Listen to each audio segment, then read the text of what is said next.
Hey, what's up everybody? Today I'm here to introduce you to this 4" by 7" box. I love using this for pencils, but you can use it for whatever you want. Super easy to make. I used 1/8" material. I've got two different file sets in the folder for you. One that's for 1.25" material, which is 1/8. And then also if you use some MDF core plywoods like I do here, I've got another set of files that's made for material that's about 0.145 to 0.159. Okay, and you can read the description to see that more. But if you've got material that's a little thicker, you can check that out to see if one of these two will work. So much fun. It's a 2-layer box that's got material on the inside layer and then material on the outside, so you can make it two different kinds of material. You can paint it, do whatever. Here I made one for Broken Arrow Freshman Academy, which is a school here locally that my wife teaches at. And this is really great because I used two different kinds of plywood. I've got walnut on the inside and this is red oak on the outside. And you'll see on the inside, it's got the walnut on the inside and this rim is walnut and the lid are the two different colors. Holds pencils really nicely. And I cut the school logo and their mascot. Got some claw marks on the end. Looks really great. Super easy to customize. You could use different colors. You could swap the colors like I did here for the dark and the light. And then you can also simply make it without any cutouts, just as a nice clean box like this. And I've got a bunch of camera equipment in this box that I keep here on the table next to me. So you can make all different kinds of uses out of it. Use whatever kind of materials you want. Spray paint it. You can use pre-finished materials, raw, whatever you like. Super easy to make. It uses just a little bit less than 2 sheets of 12 by 19" material. Again, either 1/8" or slightly thicker up to 0.159. So I think you guys are going to love this.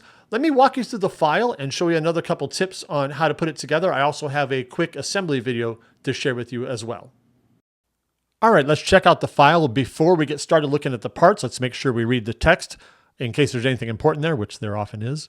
In this case, black lines equal cut, red lines equal score, and we do have a score line down here at the bottom. Don't miss that. If you cut that score line, you're going to be very sad. Also, make sure that you click on this square right here and make sure that it's 1 inch exactly. If it's not 1 inch, that means your software has resized something. For example, if you're using Lightburn, there are 2 different SVG settings. So you'll want to make sure that that is set on Illustrator. However, I think it's just a lot easier if you're using Lightburn to use the AI or PDF formats instead, because that retains the proper size. But all in all, make sure that that's 1 inch before you go forward. Then here's all the pieces. These short pieces here are, in fact, let me start over. These top pieces are all of the inside box. These middle pieces are the outside layer.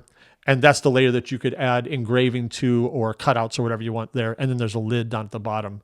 So as you can imagine, this is the bottom piece. And then this piece will just glue right on like that. The other one will glue on the other side here. These are the 2 ends. Pretty straightforward. Of course, you can watch the assembly video and see how that goes together as well. Then these are the outside pieces which just go around that. You'll want to make sure, just like you'll see in the assembly video, that these 2 end pieces, they are, when you glue them together, they are going to be flush on the ends. What I mean by that is they're the exact same length as the bottom piece, and then these pieces will hang over 1/8 inch on either side, and it will cover up the ends. So let me hold this up to the camera so you can see it. You'll see what I mean.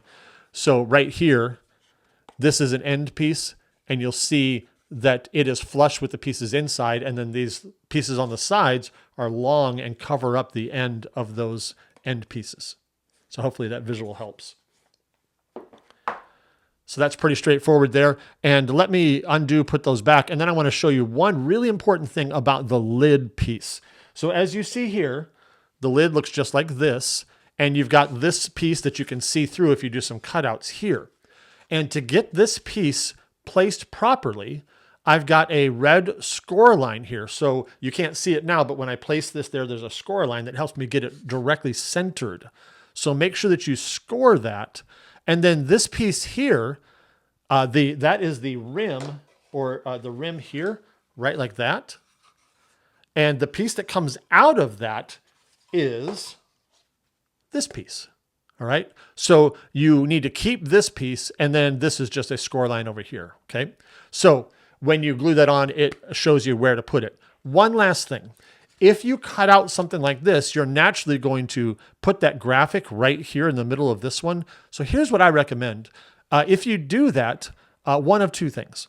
Because you'll want that red line, the score line, to be on the back here, right? You follow me?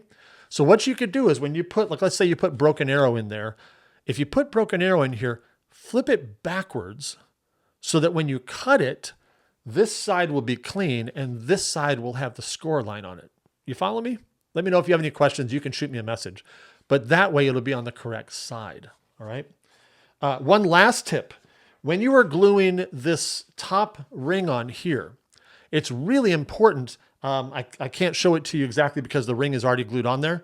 But all of these pieces come up here and they need to be perfectly level with each other so that when you put glue underneath here, so you can glue this on, there's a solid surface to glue to. If these are uneven, it won't be able to grab very well, okay?